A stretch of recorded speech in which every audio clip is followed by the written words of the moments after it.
चला तर आज मधून मी काय-काय शॉपिंग केली ते तुमच्यासोबत शेअर करते.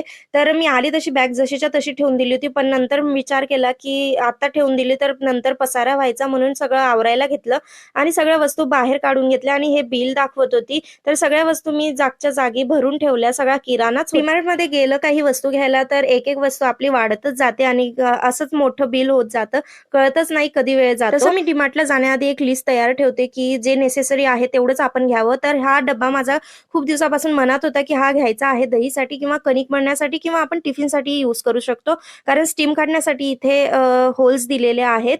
तर हा टिफिन मला खूप जास्त आवडला आणि त्यानंतर हा मिनी फॅन पण मी घेतला होता, जो की उन्हाळ्यात खूप जास्त उपयोगी पडतो आणि किचनमध्ये महिलांसाठी खूप जास्त गरजेचा आहे. खूप छान हवा देतो. छोटासा आहे तरी पण आणि याला मागे हुक पण आहे, जो आपण कुठेही कॅरी करू शकतो, कुठेही क्लच करू शकतो. ह्याला लाईट देखील आहे. तर अशी काही होती माझी शॉपिंग.